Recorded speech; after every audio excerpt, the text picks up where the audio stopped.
Bonjour mes petits hobbits, j'espère que vous allez bien. Je vous retrouve aujourd'hui pour mon bilan du mois de décembre. C'est un mois qui a été quand même assez chargé puisque j'ai lu 15 livres, 5 en audio et 10 en papier, vous pouvez les voir ici, voilà.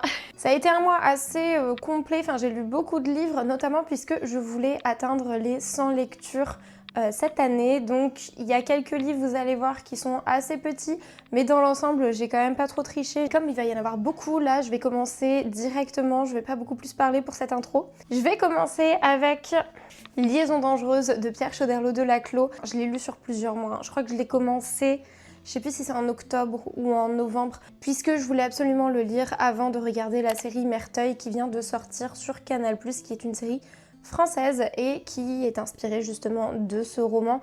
Alors c'est une adaptation assez libre, il me semble que ça reprend pas exactement les faits qu'il y a là-dedans, mais plutôt l'atmosphère, l'époque, les personnages. On y retrouve notre marquise de Merteuil qui veut se venger d'un ancien amant en essayant en fait de corrompre, de salir un petit peu la réputation de sa future fiancée qui est la petite Cécile de Volanges, et pour ça elle va demander de l'aide à son ami le vicomte de Valmont. On y suit pas mal d'intrigues, de manigances, etc.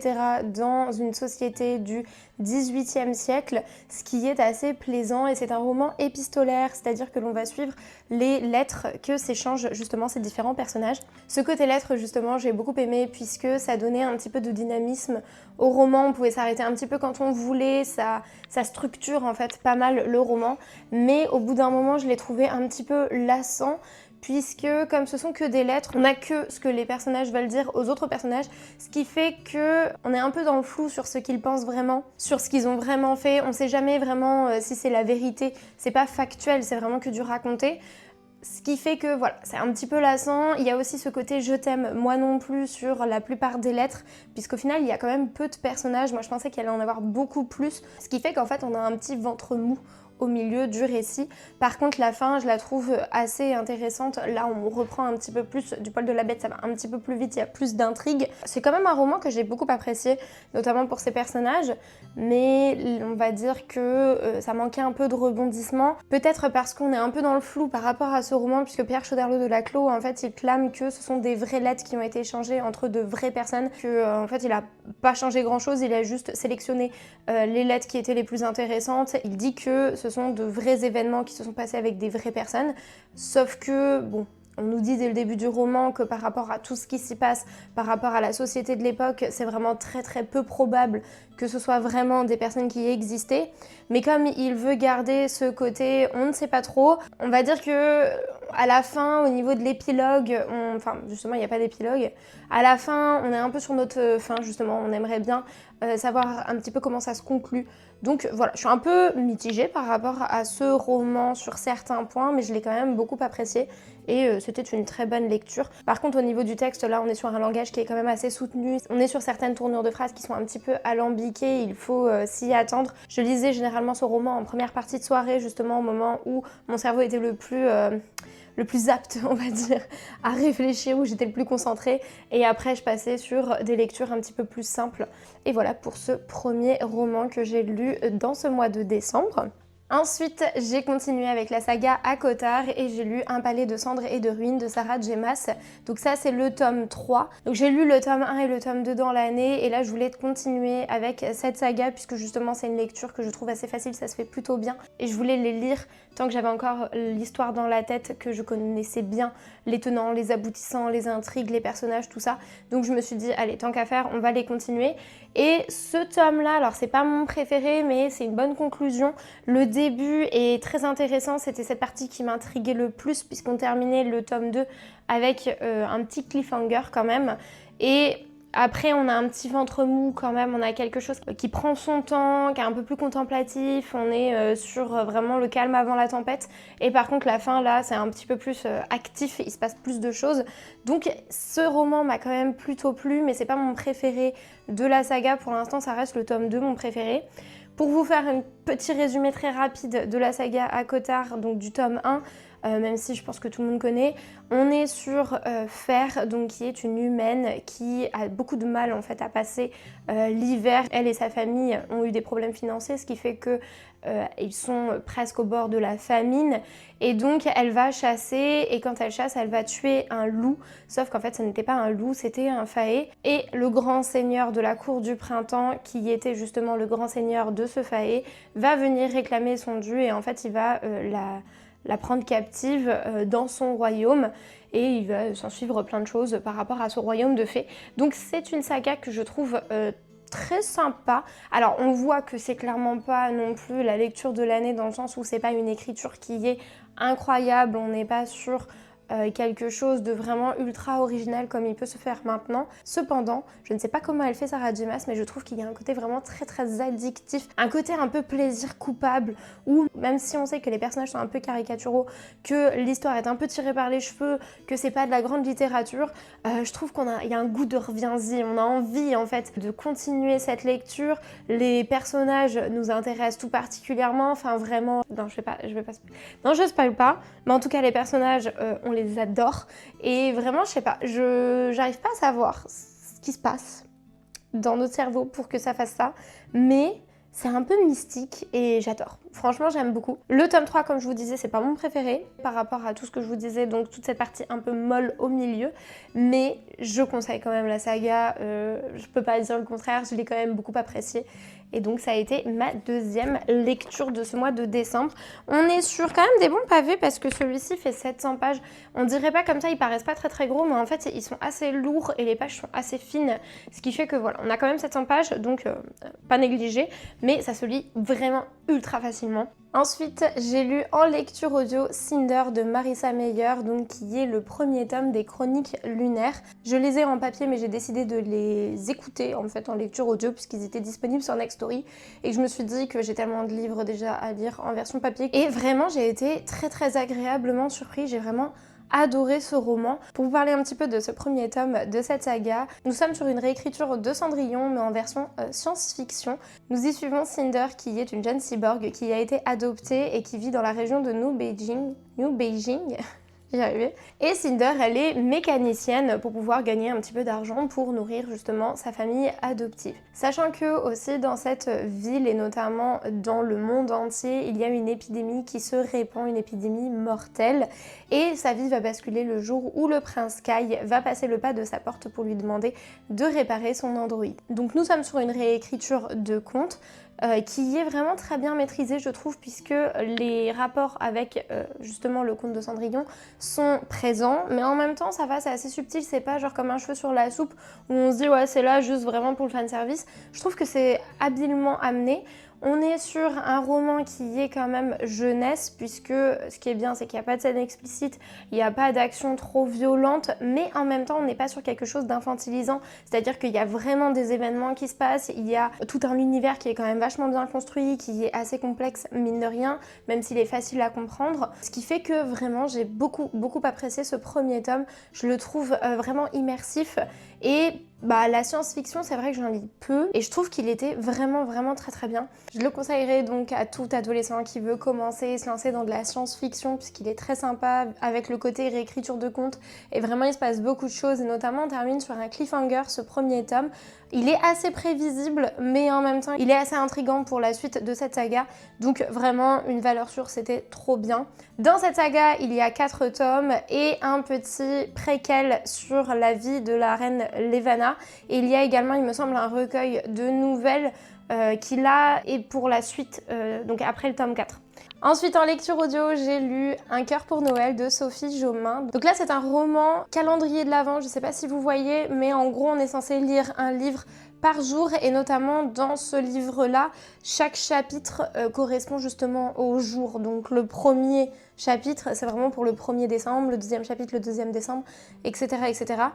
Donc moi clairement, les calendriers de l'Avent, je n'y arrive pas, donc en fait j'ai tout lu d'un coup. Enfin d'un coup non, je veux dire j'ai pas fait attention aux chapitres, hein. J'ai vraiment lu en continu. Ce côté justement calendrier de l'Avent, il est bien et en même temps pas très bien dans le sens où on voit en fait que l'autrice, elle voulait vraiment faire un jour un chapitre, mais en même temps terminer sur un cliffhanger à chaque chapitre pour qu'on ait vraiment envie d'avoir la suite le lendemain, ce qui fait qu'il y a des moments où ça fait un peu bizarre quoi. On est en pleine soirée, il y a une grosse révélation, on termine et donc là en fait on est le lendemain, elle se réveille et puis elle fait ah, il faut que je revienne sur ce qui s'est passé hier. Vous voyez un peu le genre. Donc c'est pour ça que c'était un peu bizarre à certains moments, ça faisait un effet un peu particulier, mais c'est compréhensible avec justement cette idée de calendrier de l'Avent. Ça m'a pas non plus tant gêné que ça, j'ai trouvé ça assez sympa. Dans cette histoire, nous allons suivre Avril, une jeune femme de 19 ans qui a des problèmes cardiaques et qui vient juste d'avoir une greffe du cœur. Et elle va rendre visite à son père à Morzine dans les Alpes pour justement les fêtes pour 3 semaines.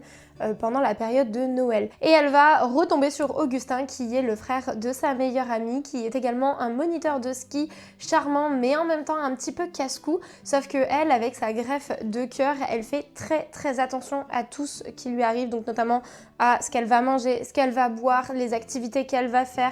Elle se limite énormément, elle va avoir une manière de vivre qui va être vraiment très safe, mais en même temps, est-ce que vraiment elle profite de sa vie? Ça va être un petit peu ça l'intrigue principale du roman. J'ai trouvé cette romance très sympa. Alors on est sur quelque chose de young adult, notamment au niveau de tous les sentiments, toutes les pensées des personnages. Il y a des moments, c'est vrai que j'ai un petit peu levé les yeux au ciel parce que moi, ce côté un peu adolescent, c'est vrai que c'est pas ce qui me plaît le plus en règle générale, mais c'est resté quand même très mignon, très doudou. Également, on voit que c'est young adult avec la place très importante des parents et notamment de leur influence justement sur Avril. Mais c'était un roman qui était très sympa et notamment pour l'ambiance de Noël. Je trouve que là, elle est très bien retransmise. On s'y croirait quoi, avec le ski, avec l'ambiance de Noël, les épices, les chocolats chauds. Vraiment, je trouve, pour l'avoir lu juste avant justement les périodes de fête, j'ai trouvé que c'était parfait. C'était vraiment le moment idéal pour le lire. Je comprends cette idée de calendrier de l'Avent, même si moi je vous ai dit je suis pas du tout la cible, hein, j'y arrive pas du tout, mais vraiment si jamais c'était mon truc, je pense que celui-ci serait passé tout seul. Il est vraiment très bien comme ça pour se mettre dans l'ambiance, je trouve qu'il est parfait. Ensuite, j'ai lu Un psaume pour les recyclés sauvages de Becky Chambers. Alors celui-là, je l'ai commencé il y a un petit bout de temps maintenant, puisque je l'ai emmené au travail et je le lisais entre deux. Sauf qu'au final, j'y arrivais pas en fait. J'avais pas le temps au boulot de le lire. Donc je l'ai terminé ce mois-ci, je me suis vraiment plongée dedans.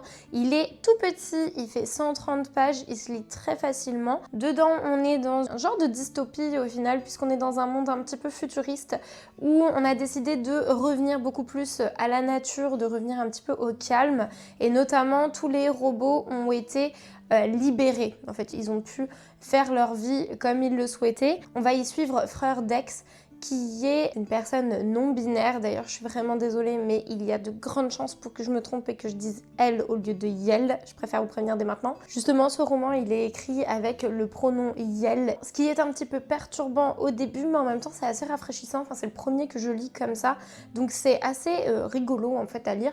Même si, voilà, je vous le dis, des fois, c'est un petit peu perturbant. On sait pas trop de qui on parle. C'est un peu flou, quoi, au début, mais on s'y adapte très vite, hein, quand même. On va y suivre Frère Dex qui a décidé de changer de métier.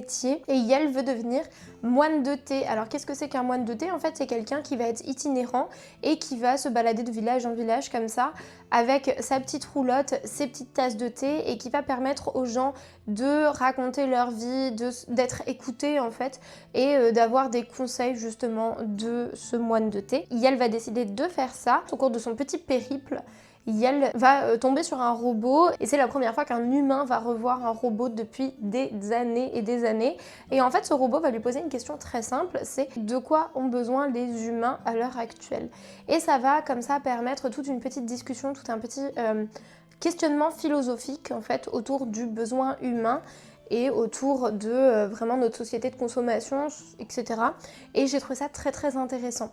Alors, ça se lit très facilement, justement, cette petite partie de conversation, elle est sur les 100 dernières pages à peu près, et c'est vrai que ça se lit vraiment très rapidement, c'est très fluide, donc je pense que c'est le type de roman qu'il faut ne pas hésiter à lire plusieurs fois, pour bien tout comprendre, pour bien tout assimiler. Donc je pense qu'à un moment je ferai une relecture, surtout que comme je vous le dis, il est vraiment très rapide, donc ça se lit bien. C'est un livre qui a tout un questionnement philosophique, qui a tout un axe de réflexion, qui fait vraiment beaucoup réfléchir, et j'ai vraiment beaucoup aimé, j'ai passé un très bon moment en le lisant, et justement je pense que je le relirai très rapidement, je pense l'année prochaine ou l'année d'après, je verrai, parce que ça dépend, j'ai quand même beaucoup de choses à lire. Je pense que c'est quand même un livre qu'il faut relire pour bien apprécier. En tout cas, je vous le conseille très fortement. Ensuite, pour continuer avec l'ambiance de Noël, j'ai lu Tu fais quoi pour Noël? Je t'évite de Juliette Bonté. Alors, ce roman est comme une petite comédie de Noël. Il est vraiment très drôle. Je l'ai lu en une journée. En fait, je l'ai lu au moment où j'ai eu un état grippal. J'étais au plus mal dans mon lit, donc je me suis dit, c'est le moment de me sortir ma petite romance de Noël. Là, il n'y a pas mieux. Et en effet, ça se lit très bien, très facilement. C'est très addictif. On est vraiment sur une petite romance très mignonne. Dedans, on va y suivre Charlie, qui est très proche de sa meilleure amie, qui s'appelle Sally, et qui a un nouveau compagnon avec un groupe d'amis.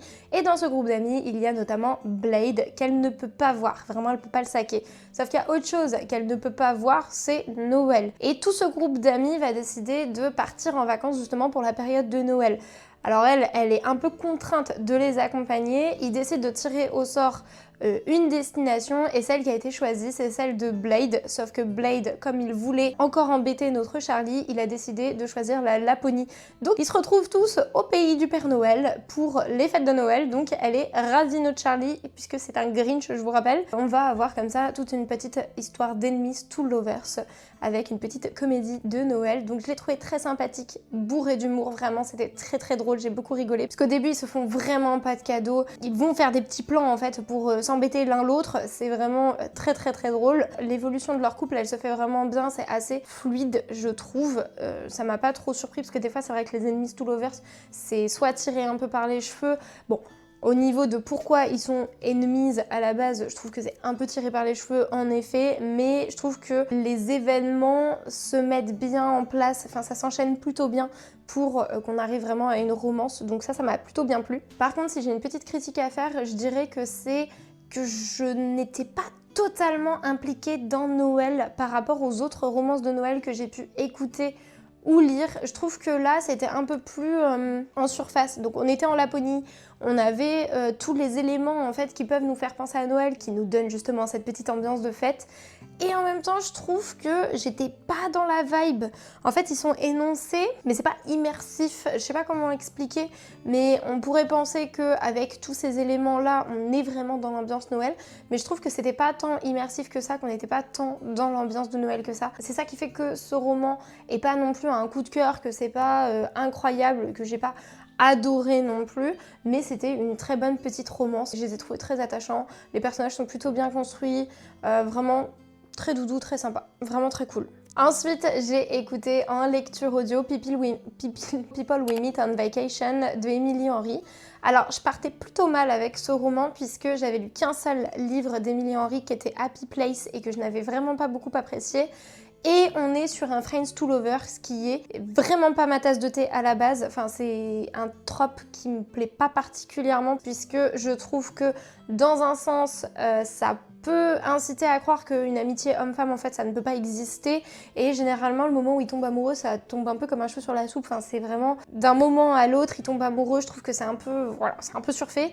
Mais là, ça m'a réconciliée justement avec les Friends to Lovers parce que je l'ai trouvé hyper bien construit. Justement, dès le début, elle nous dit qu'il y a quand même une certaine ambiguïté dans leur relation, que il manque toujours cette petite marche pour que ça passe à l'amour, qu'ils ont des sentiments l'un envers l'autre et que ça frôle toujours l'amour, même si c'est de l'amour, mais ils n'osent pas l'avouer. On est donc sur Poppy et Alex qui sont des meilleurs amis et chaque année, en fait, ils partent en vacances à différents endroits puisque elle, c'est son métier, en fait, elle est journaliste voyage et avant elle était blogueuse justement de voyage. Et Alex, lui, par contre, il a une vie beaucoup plus carrée, il est beaucoup plus calme, beaucoup plus maniaque. Elle, par contre, c'est un petit peu la folie, la joie de vivre. Voilà, elle se laisse emporter, elle est très joviale, très solaire et ils vont chaque année faire des voyages ensemble.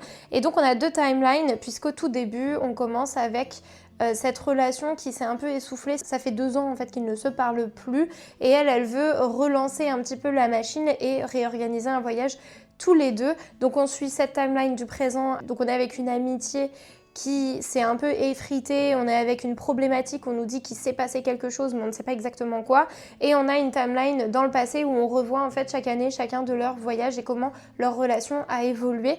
Et j'ai trouvé hyper bien construit, hyper sympa, c'était addictif. Moi je l'ai écouté en lecture audio et vraiment j'avais pas envie de le lâcher, il était trop bien ce livre. En plus là il va y avoir une adaptation cinématographique qui va sortir justement courant du mois de janvier, ça se trouve il est déjà sorti au moment où je vous mets cette vidéo en ligne et ce film sortira sur Netflix directement. Alors là par contre on n'est pas sur quelque chose d'hivernal, hein, je préfère vous prévenir, ça serait peut-être même mieux de le lire ou de l'écouter en printemps-été, puisque là on est vraiment sur quelque chose de voyage, on a envie de partir quand on écoute ça. Je le conseillerais plutôt pour les périodes estivales, mais en tout cas c'était vraiment un super bon roman. D'ailleurs je pense que ce serait peut-être même la romance que j'ai préférée de l'année. Vraiment je l'ai trouvé trop bien, je peux que vous le conseiller. Ensuite, j'ai lu Chronique du Chevalier Errant de George R.R. Martin. On est sur un recueil de 3 nouvelles qui est dans l'univers de Game of Thrones, qui se passe 90 ans avant justement les événements du Trône de Fer. Et c'était un super roman, enfin, super recueil de nouvelles. Vraiment, j'ai adoré, j'ai passé un excellent moment en lisant ce livre. Dans ce livre, nous allons suivre les aventures de Dunk, un chevalier errant, et de son écuyer qui s'appelle l'œuf, puisqu'il est rasé. Dans la première nouvelle, on va un petit peu nous placer le décor, nous présenter justement ces deux personnages, mais on est quand même dans un tournoi, donc c'est quand même assez palpitant, il y a de l'intrigue, il y a des révélations, enfin vraiment c'est trop bien. Franchement, je pense que c'est ma nouvelle préférée, elle était incroyable. La deuxième, on va dire, elle est plus sur le quotidien d'un chevalier errant, comment ça se passe, et puis, bon, un peu plus quand même de péripéties, mais elle est un peu plus, on va dire, classique. Et la troisième, je l'ai trouvée très intéressante, puisqu'on est carrément sur quelque chose qui relève un petit peu de l'enquête. On est de nouveau dans un tournoi qui est organisé pour célébrer un mariage, et dedans, en fait, c'est un petit peu oppressant puisqu'on est dans un huis clos vu qu'on n'est que dans ce tournoi, mais en même temps on ne sait pas en fait les intentions et les bords politiques de chacun des personnages. On navigue en fait dans un flot de personnages comme ça où on ne connaît aucune de leurs intentions, on ne sait pas ce qu'ils veulent, on ne sait pas ce qu'ils cherchent. Ça nous permet en fait de mener un petit peu une petite enquête, il y a quand même tout ce côté un peu mystérieux que j'ai vraiment adoré. On est quand même sur l'univers du Trône de Fer, donc George nous ménage pas totalement au niveau du lore qu'il y a derrière, puisqu'on va avoir tout un aspect politique et beaucoup de personnages, mine de rien, pour des nouvelles, je trouve. Enfin vraiment, j'ai passé un excellent moment de lecture, il est très facile à lire. Il y a 400 pages, je crois, un truc comme ça. Ouais, il y a un peu plus de 400 pages, et vraiment, ça se lit très facilement par rapport au Trône de Fer, où il y a beaucoup plus de pages, et c'est écrit beaucoup plus petit. J'avoue que là, ça a été un plaisir, j'avais vraiment l'impression que les pages se tournaient ultra facilement, c'était hyper plaisant. Et je vous le conseille si vous êtes un petit peu intimidé par le Trône de Fer, justement, si jamais vous osez pas vous lancer dans les 5 intégrales, parce que je peux comprendre, c'est quand même des grosses briques à chaque fois, c'est vraiment très long, et il y a tellement de personnages, et il est tellement complexe comme univers, que celui-ci peut être une bonne introduction. Si jamais vous lisez ça et que vous vous dites tranquille, franchement ça c'est super bien lu, vous pourrez vous lancer dans le Trône de Fer, mais comme ça vous voyez un petit peu déjà la plume de George R.R. Martin. Et vraiment c'est une très bonne introduction et je vous le conseille très fortement. Même si vous voulez pas lire les intégrales, franchement celui-là il est trop bien. C'est un de mes coups de cœur de cette année, j'ai vraiment passé un super bon moment de lecture avec ça. Et il va y avoir l'adaptation cinématographique qui va sortir ce mois-ci sur HBO, donc ça va sortir sur Canal+, qui s'appelle The Night of the Seven Kingdoms. Ça a l'air trop bien au niveau de juste la photographie, les scènes d'action qui ont été mises dans la bande-annonce. Vraiment, ça me tente, mais terriblement. J'ai trop hâte. Ensuite, j'ai lu Un destin ancré dans le sang de Daniel L. Jensen. C'est une romantaisie dans l'univers viking dans laquelle on va suivre Freya, qui est une jeune femme qui rêve de devenir une guerrière. Elle est mariée de force quand elle était jeune. Son mari va la trahir, il va dire au Jarl que c'est elle l'Ascalmo qu'il recherche, c'est-à-dire la femme qui a une destinée assez incroyable puisque c'est une faiseuse de rois en fait. Quand le Jarl apprend justement que c'est la femme qu'il recherche, il va l'épouser de force en menaçant sa famille et elle, donc elle va devoir survivre à cet univers qui est quand même assez dangereux où on va lui demander de rallier beaucoup de peuples alors qu'elle à la base c'est juste une jeune fermière qui n'avait pas prévu en fait un destin comme ça. Forcément elle n'a pas la meilleure des relations avec son mari le Jarl puisqu'en plus il a déjà une autre femme, hein, c'est sa seconde épouse, mais par contre elle va être pas mal attirée par Bjorn qui est son fils. Et on va suivre comme ça toutes ces petites aventures. J'ai beaucoup aimé ce roman. Je trouve que justement l'univers viking il est plutôt bien retransmis, il est assez mystique. On a tout ce côté divinité qui est vraiment bien retransmise, je trouve. Je l'ai trouvé vraiment très sympa sur ce point. Le seul petit bémol, j'aurais envie de dire, c'est les noms des personnages. Je trouve qu'elle s'est vraiment pas foulée quoi. Freya, Bjorn, on dirait qu'elle a regardé la série Viking et elle s'est dit moi je vais prendre à peu près tous les noms. C'est le seul truc qui m'a un petit peu saoulée quoi. On termine ce tome avec un énorme cliffhanger que j'avais pas vu venir pour le coup et que j'ai trouvé assez surprenant et qui me donne pas mal envie de lire le tome 2 et notamment c'est une duologie et ça c'est trop bien parce que je vais pas vous mentir que Le Pont des Tempêtes j'ai adoré mais en même temps là je commence à en avoir un petit peu marre de devoir racheter plein de livres tout le temps, on est déjà au 5e tome je crois. Donc là le fait d'avoir une duologie, de savoir que ça va être terminé, j'avoue que c'est assez plaisant. Et là notamment voilà, ce premier tome il était très bien. Il y a quand même pas mal de politique, d'action, enfin il est très rythmé comme elle sait si bien le faire Danielle L. Jensen. Au niveau des scènes explicites, pour moi c'était ric-rac, il en aurait pas fallu beaucoup plus. Là il y en a quand même pas mal, elle pense pas mal à ça, donc c'est vrai que c'est un peu lassant, enfin moi de mon point de vue c'est pas ce que je préfère. Donc là on était à ma limite, mais je crois que dans le tome 2 il y en a moins, donc tant mieux. Autrement j'ai vraiment passé un très très bon moment de lecture, j'ai vraiment beaucoup aimé cette romantaisie, ça passe très bien pour l'hiver. Ensuite, j'ai lu L'effet boule de neige de Clara Hérault en lecture audio. Dedans, on y suit Iris, qui est secrètement amoureuse de son meilleur ami, Charles. Celui-ci est parti pendant 4 mois pour son cursus scolaire aux États-Unis. Sauf que quand il revient pour les fêtes de Noël, il ne va pas revenir tout seul, mais accompagné d'une petite amie. Donc Iris, elle va être un petit peu surprise et énervée sur le moment. Enfin, elle s'attendait vraiment pas à ça, puisque elle, dans son idée, ils allaient tomber dans les bras l'un de l'autre, ça allait être l'amour fou. Donc là, elle redescend de 3 étages et donc elle est frustrée, énervée. Et pendant qu'elle boit ses sentiments en alcool, sa meilleure amie va lui dire « Mais pourquoi tu ne proposerais pas à Alex, le grand frère de Charles, de faire du fake dating ?» Puisqu'Alex, on n'arrête pas de lui dire que c'est l'enfant qui n'a pas d'avenir, qu'il n'a pas de copine, que ceci, que cela, on n'arrête pas de l'embêter par rapport à sa vie. Mais par contre, ses parents, Alex, adorent Iris, donc si jamais il venait comme ça en disant qu'il était en couple avec Iris, tout le monde serait content et Iris, ça lui permettrait de rendre Charles jaloux. Donc ils se disent que c'est le plan parfait. Alex va accepter et comme chaque année, en fait, ils vont se retrouver dans le petit chalet de la famille. Ce qui fait qu'ils vont tous se retrouver dans le même chalet avec justement cette idée de fake dating entre Alex et Iris. Et ce roman était vraiment trop mignon.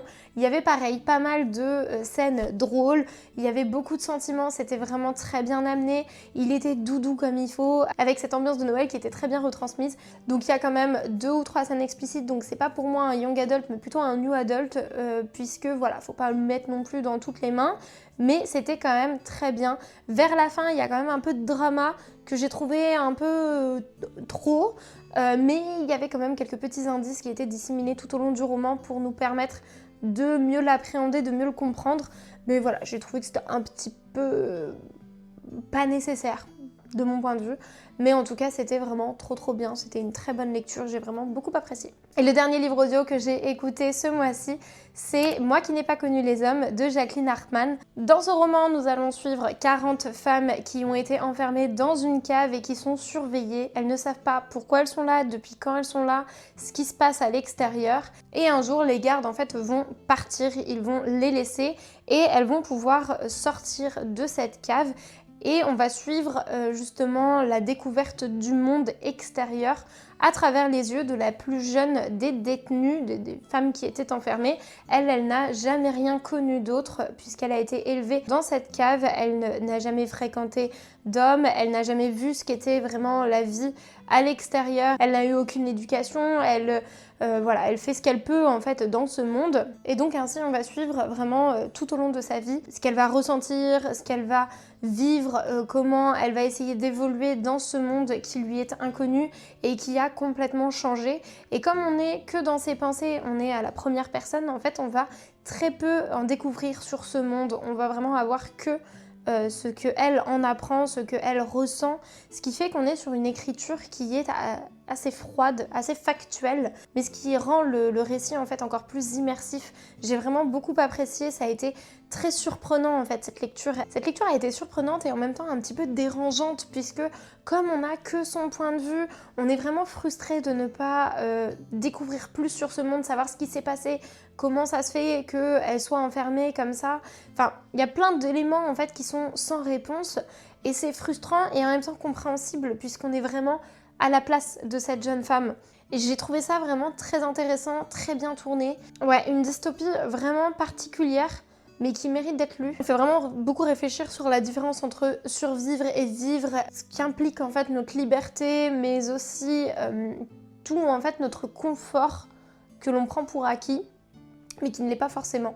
J'ai vraiment beaucoup aimé ce roman. Je l'ai trouvé très bien, très poignant. Ensuite, là c'est un tout autre registre. J'ai lu Icebreaker de Hannah Grace. Dedans, nous y suivons Anastasia, une patineuse artistique, et Nate, qui est le capitaine d'une équipe de hockey. Et suite à un problème technique, ils vont devoir partager leur patinoire et donc se rencontrer. Sauf que dès le début, on a une tension très particulière entre ces deux jeunes gens. Une tension sexuelle, je préfère prévenir. C'est un livre où l'histoire clairement peut tenir sur un post-it, mais que par contre, il vous faut 500 pages pour exprimer toute la tension sexuelle qu'il y a entre ces deux personnages, puisqu'ils ne font que ça, il n'y a que des scènes explicites. Là c'était trop pour moi. Je l'ai terminé parce que je voulais justement lire 100 livres avant la fin de l'année et que je voulais pas encore faire un abandon, enfin je trouvais ça un peu trop facile, donc je me suis un petit peu forcée. Mais alors ce roman... Ah, c'était pas de gaieté de cœur, hein, je peux vous le dire. Ça a été très compliqué. L'écriture, je la trouve mauvaise. En fait, j'aime pas dire ça parce que je préfère dire je n'aime pas, ce n'est pas à mon goût, je n'ai pas apprécié. Mais alors là, je suis désolée, l'écriture pour moi, elle était mauvaise. Hein. Je sais pas si c'est la traduction ou si c'est l'écriture en elle-même, mais vraiment, c'était... Je sais pas, j'avais l'impression d'être dans les pensées d'une adolescente. En fait, au tout début, c'est très présentatif. On nous dit, ah bah voilà, là, il y a l'équipe de hockey, et ben, il y a un tel, sa vie c'est ça, il y a un tel, sa vie c'est ça, il y a un tel, sa vie c'est ça. Et puis, il y a 10 surnoms par personne dans ce roman. C'est lourd, en fait, à lire. Au niveau des actions, je trouve pas ça transcendant. En fait, ça parle que de sexe, hein, dans tous les cas. Donc, il n'y a pas d'histoire. Là où il y avait des éléments où je me suis dit « Ah, ça va être intéressant si on entend parler de ça, si jamais on nous explique ça. » Là, ça peut nous mener quelque part. Ah bah, laisse tomber en fait, hein, c'est foutu sous le tapis, mais à la place, on va nous décrire les pectoraux du monsieur. Enfin, c'est que ça. Ça m'a saoulée. Pareil, l'antagoniste, il aurait pu avoir une histoire, mais vraiment incroyable, qui aurait été très intéressante si on nous avait développé ce personnage dès le début. Sauf qu'en fait, non, on a juste voulu nous en faire un antagoniste, et bah, en fait, il est plat. Là où il aurait pu être moraligré, là où on aurait pu avoir un développement intéressant, il est juste plat, il est juste méchant. Voilà, c'est un méchant. C'est tout. Et puis alors la fin. La fin m'a saoulée, vraiment, je l'ai trouvée nulle. Je suis désolée, j'ai rien à dire de positif sur ce livre, mais vraiment, bah, j'ai rien trouvé de positif sur ce livre. Je comprends pas du coup l'engouement qu'il y a derrière, parce que... Il y a rien, il y a pas d'histoire, genre c'est... En fait, ce qui est frustrant, c'est qu'il y aurait pu avoir quelque chose. Il y a des moments où elle nous ouvre une porte et où on se dit oh, si ça part là-dessus, c'est trop bien. Et en fait, elle claque la porte en même temps que lui claque les fesses, puisque c'est à peu près l'idée qu'elle... Désolée, pardon. Voilà, j'ai rien d'autre à dire. J'ai pas aimé. J'ai vraiment pas aimé. Je pense que je vais le vendre. Voilà. En tout cas, je lirai pas les autres tomes, puisqu'il me semble que c'est le genre de saga dans lequel il y a plusieurs couples, vous savez, des livres compagnons. Bah, je ne lirai pas la suite, hein, clairement, ça m'a pas convaincue. Ensuite, j'ai lu sur un tout autre registre Nous sommes tous des féministes de Chimamanda Ngozi Adichie. Ça, j'ai beaucoup aimé. Dans ce livre, on va voir le texte qui est tiré d'une conférence qu'a donnée l'autrice qui est une jeune femme nigérienne. Et elle va donc expliquer en fait ce qu'est le féminisme concrètement, que le féminisme ce n'est pas enlever des droits aux hommes, mais c'est essayer d'avoir un équilibre en fait entre l'homme et la femme. Elle va vraiment expliquer ça à travers son vécu et à travers le vécu d'autres femmes qu'elle a rencontrées et qui lui ont raconté des histoires qui peuvent leur arriver en fait dans la vie de tous les jours. On est quand même sur des écrits qui sont tirés de son expérience, donc qui se passent pas forcément en France, hein, qui se passent au Nigeria, faut le savoir, mais c'est quand même très intéressant, je l'ai beaucoup aimé. Après, on n'apprend pas grand chose quand on est déjà un petit peu instruit sur la cause féministe. C'est le seul truc qui est un petit peu regrettable, c'est que si on s'y connaît un petit peu déjà sur le féminisme, on apprend peu de choses, mine de rien, enfin on est déjà convaincu. Par contre, il y a toute une autre partie qui est pareil tirée d'une conférence et qui s'appelle Le danger de l'histoire unique. Et là, je l'ai trouvé beaucoup plus inspirant. Il m'a fait beaucoup plus réfléchir. Elle explique que le fait de n'avoir qu'une seule version, de n'entendre qu'une seule chose sur les peuples, sur les genres, sur plein de choses diverses et variées, ça fait en sorte qu'on a l'impression que cette seule version en fait est la vérité absolue. Et pour ça, elle va partir de son vécu de femme noire et notamment de tous les stéréotypes et de tout ce que l'on peut dire en fait sur les Africains, puisqu'on n'a qu'une seule version des choses. En fait, on nous explique, on nous dit à travers plein de supports, on a l'impression qu'il n'y a qu'une seule vérité, qu'une seule manière de voir en fait les Africains. Et donc elle explique que voilà, il faut diversifier les points de vue, il faut se remettre en question, il faut bien étudier en fait les choses avant de tomber dans le stéréotype et avant de croire qu'une seule vérité. Et ça c'était très intéressant. Je le dis pas très bien, mais je vous assure que à lire c'est très bien. Et justement, c'est pareil que un psaume pour le recycler sauvage. Je trouve que il faut le lire plusieurs fois pour vraiment bien imprégner les idées qu'elle véhicule. Et je trouve que vraiment, il était très bien et il se lit très facilement. Je l'ai lu en 1 heure ou 1 heure et demie. Vraiment, c'était très bien. J'ai beaucoup aimé. Ensuite, j'ai continué avec le tome 4, justement d'Akotar, avec un palais de glace et de lumière de Sarah J. Maas.